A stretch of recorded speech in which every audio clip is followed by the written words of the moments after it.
Esra pasal 7. Esra diberi kuasa oleh raja untuk mengatur kebaktian dalam rumah Allah.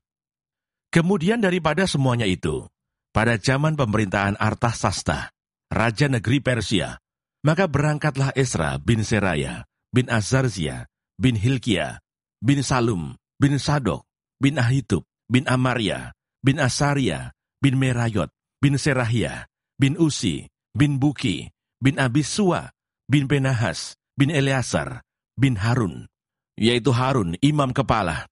Esra ini berangkat pulang dari Babel. Ia adalah seorang ahli kitab, mahir dalam Taurat Musa yang diberikan Tuhan, Allah Israel. Dan raja memberi dia segala yang diingininya, oleh karena tangan Tuhan Allahnya melindungi dia.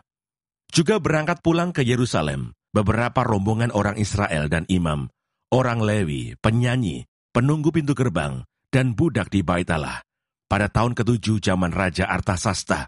Lalu tibalah ia di Yerusalem pada bulan ke-5, yakni pada tahun ke-7 zaman raja itu. Tepat pada tanggal 1 bulan pertama, ia memulai perjalanannya pulang dari Babel, dan tepat pada tanggal 1 bulan ke-5, ia tiba di Yerusalem. Oleh karena tangan murah Allahnya itu melindungi dia. Sebab Esra telah bertekad untuk meneliti Taurat Tuhan dan melakukannya, serta mengajar ketetapan dan peraturan di antara orang Israel. Inilah salinan surat yang diberikan Raja Artasasta kepada Esra, imam dan ahli kitab itu, yang ahli dalam perkataan segala perintah dan ketetapan Tuhan bagi orang Israel. Artasasta, raja segala raja, kepada Esra, imam dan ahli Taurat Allah, semesta langit dan selanjutnya. Maka sekarang olehku telah dikeluarkan perintah bahwa setiap orang di dalam kerajaanku yang termasuk orang Israel awam, atau para imamnya, atau orang-orang Lewi, dan yang rela pergi ke Yerusalem, boleh turut pergi dengan engkau. Oleh karena engkau disuruh raja, serta ke-7 orang penasihatnya, untuk mengadakan penyelidikan mengenai Yehuda dan Yerusalem, dengan berpedoman kepada hukum Allahmu, yang menjadi peganganmu.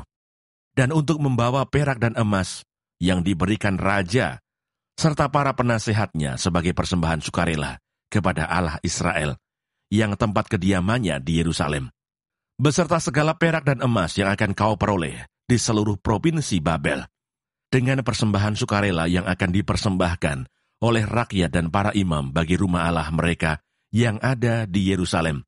Maka oleh karena itu, haruslah engkau dengan seksama memakai uang itu untuk membeli lembu-lembu jantan, domba-domba jantan, anak-anak domba dengan korban sajiannya, dan korban curahannya, dan haruslah semuanya itu kau persembahkan di atas mezbah di rumah Allahmu yang ada di Yerusalem.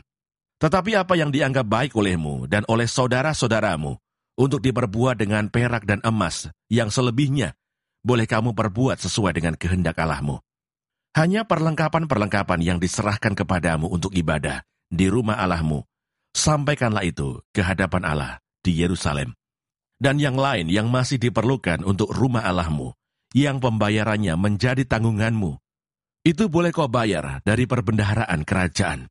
Kemudian aku, Raja Artasasta, telah mengeluarkan perintah kepada semua bendahara di daerah seberang sungai Efrat. Begini, segala yang diminta daripadamu oleh Imam Esra, ahli Taurat Allah semesta langit, haruslah dilaksanakan dengan seksama.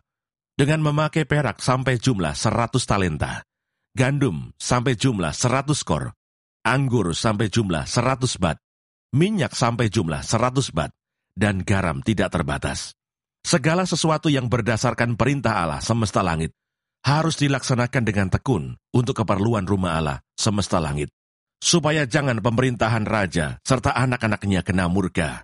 Lagi pula kami beritahukan kepadamu bahwa tidaklah sah bila para imam, orang Lewi, penyanyi, penunggu pintu gerbang, budak di Bait Allah dan para hamba rumah Allah dikenakan pajak, upeti atau bea.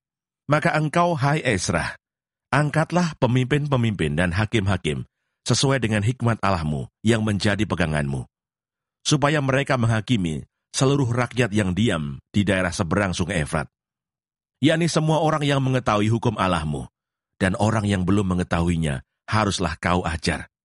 Setiap orang yang tidak melakukan hukum Allahmu dan hukum raja harus dihukum dengan seksama, baik dengan hukuman mati maupun dengan pembuangan, dengan hukuman denda atau hukuman penjara.